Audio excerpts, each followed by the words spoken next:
తుంది మీరా.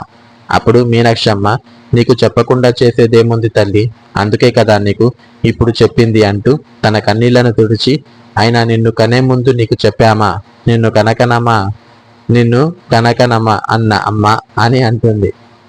ఇప్పుడు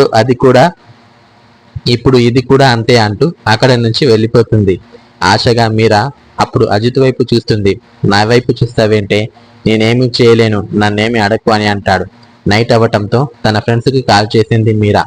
ఏమైంది అంత సడన్ గా ఇంటికి నుంచి వెళ్ళిపోయావు, ఏదైనా ప్రాబ్లం అని అడుగుతారు. అప్పుడు మీరా, ప్రాబ్లం ఏమీ లేదు, కానీ 2 నెలలలో నాకు పెళ్ళంట, అదేంటో నాకు చెప్పే సర్ప్రైజ్ చేశారు తెలుసా అంటుంది మీరా. అటు పక్క నుంచి శ్రీ గట్టిగా నవ్వుతూ, ఏంటి సర్ప్రైజ్ అంటున్నావు, అయితే ఇంకా అది నీకు షాక్ అయి ఉంటుంది అని అంటుంది. లావణ్య, నువ్వు ఉండవే, అసలే దాని గొంతులో భావన వింటుంటే బాధపడుతున్నట్టు ఉంది, నువ్వేంటి ఇంకా దాన్ని మాటలతో ఇబ్బంది పెడుతున్నావు అని అంటుంది లావణ్య. శ్రీ అప్పుడు ఫోన్ తీసుకొని, ఏంటి నిజమా అని అడుగుతుంది. లావణ్య అప్పుడు మీరా, అవును నిజమే అని అంటుంది. అలా తెల్లారిపోతుంది. స్టడీకి కావాల్సిన మెటీరియల్స్ అన్ని సిద్ధం చేసుకొని ప్రిపేర్ అవ్వాల్సిన సబ్జెక్ట్స్ అన్నిటినీ డివైడ్ చేసి చార్ట్ తయారు చేసుకుంటుంది మీరా. అలా తన ఎగ్జామ్స్ కూడా అయిపోతాయి. అమ్మయ్య, ఎగ్జామ్స్ అయిపోయి వారం రోజులు అయ్యింది. వీళ్ళు పెళ్లి అని అంటారేమో అనుకున్నా. ముహూర్తానికి ఓన్లీ 1.5 month మాత్రమే ఉంది. అయినా పెళ్లి ప్రస్తావన ఏమి తీయట్లేదు అంటే అటు సైడ్ వాళ్ళు ఇంకెవరైనా అమ్మాయిని ఎత్తుకున్నారేమో అని సంతోషపడుతుంటుంది మీరా. తన పక్కకి కూర్చుని ఉన్న లావణ్య చూసి, ఏంటే నీలో నువ్వు నవ్వుకుంటున్నావు అని అడుగుతారు.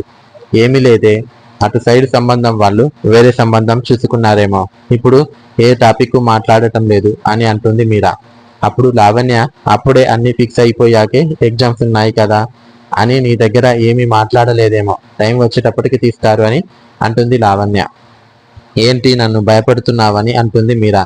అప్పుడే శ్రీ వచ్చి, అబ్బబ్బా, ఈ టాపిక్ని కొంచెం పక్కకి పెట్టండి, ఎగ్జామ్స్ అయిపోయాయి, ఇప్పుడు వీళ్ళు ఇంట్లో కూడా పెళ్లి గురించే టాపిక్ తీయలేదు కాబట్టి ఈ రోజు నైట్కి మంచి పార్టీ ఏదైనా చేసుకుందాం, అవర్ గ్రాడ్యుయేషన్ నా వాయిస్ కంప్లీటెడ్ అంటూ ఎగురుతుంది శ్రీ.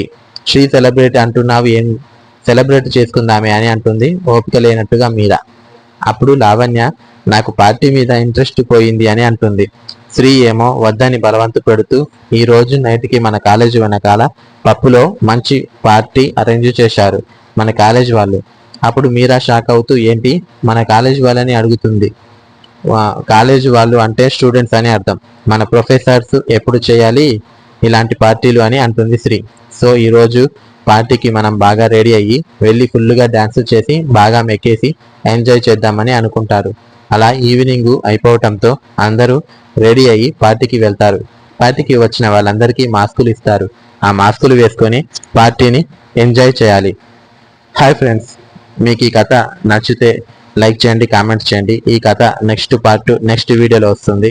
మీకు ఇలాంటి మంచి మంచి కథలు కావాలంటే మన ఛానల్ను ఫాలో అవ్వండి, నాకు కొంచెం సపోర్ట్ ఇవ్వండి friends, please. Thank you for watching friends. Bye friends.